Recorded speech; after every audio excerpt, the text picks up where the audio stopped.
Hello guys, welcome to Payel blogs. আমি আজকে চলে এসেছি গদখালি ঘোরাঘুরি করতে। আমার বাড়ির পাশেই গদখালি ফুলের রাজ্য। এখানে আমি এত বছরে আসি নাই, এবার প্রথম আসলাম।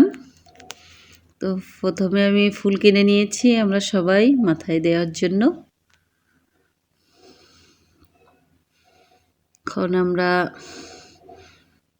ভিতরে যাব। এই যে অনেক ফুল এখানে বিক্রি হচ্ছে।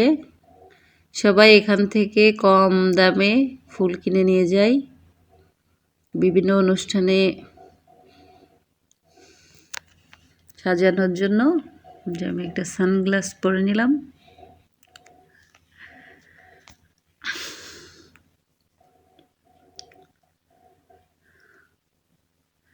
যে আমার রাজকন্যাও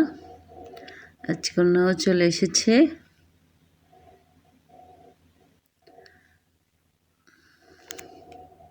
ফুলগুলো অনেক সুন্দর ছিল, চারিদিকে ফুলের একটা সুন্দর গন্ধ।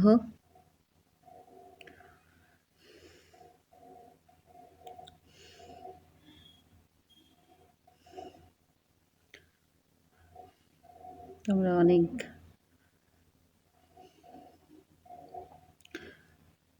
সময় এখানে কাটিয়েছি। এখন আমরা এখান থেকে টিকিট নিয়ে চলে যাব এর ভিতরে। এর ভিতরে প্রচুর ফুল, লেখা আছে ফুলের রাজ্যে স্বাগতম। আমাদের স্বাগতম জানাচ্ছে। আমরা এখন চলে যাব ভিতরে।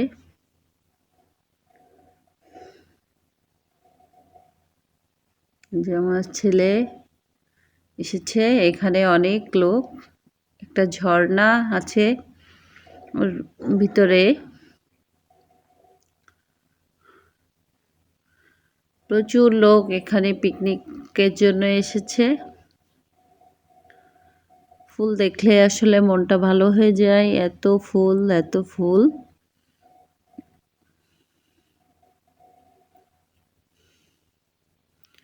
ছাতা দিয়ে সুন্দর করে এখানে ডেকোরেশন করছে, অনেক সুন্দর লাগতেছে চারিপাশটা।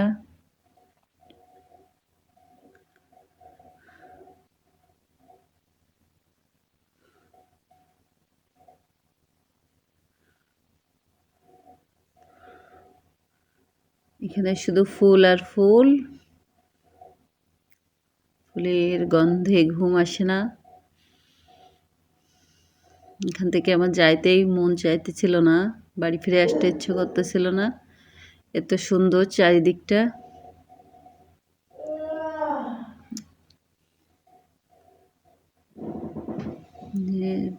মাথার উপর ছাতা দিয়ে, বিভিন্ন রঙের ছাতা দিয়ে এখানে সাজিয়ে রেখেছে। এই ফুলগুলাও অনেক সুন্দর, সাদা রঙের ফুলগুলা।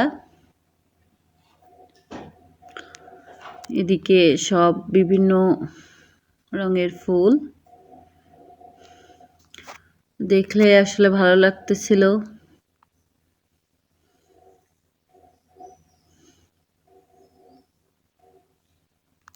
এগুলা ডালিয়া ফুলের গাছ, এখনো ফোটে নাই। এই ফুলগুলা অনেক সুন্দর ছিল, বিভিন্ন রঙের ফুল।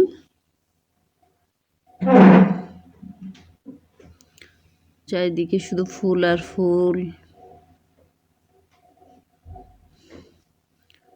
অনেক দিন পরে ঘোরাঘুরি করলাম, বেশ ভালোই লাগতেছিল এখানে এসে। আপনারাও আসতে পারেন, এসে পরিবার সহ ঘুরে যাইতে পারেন, অনেক ভালো লাগবে।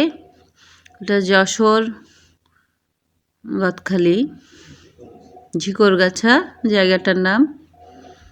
সবাই একবার হলেও এখন আসেন ঘুরতে। এই জানুয়ারি ফেব্রুয়ারি মাসটাই বেশি ফুলের সমাগম থাকে এখানে। তো সকলে ভালো থাকবেন, আমার চ্যানেলের পাশে থাকবেন, আমাকে সাপোর্ট করবেন। আর অবশ্যই একবার গদখালিতে ঘুরে যাবেন।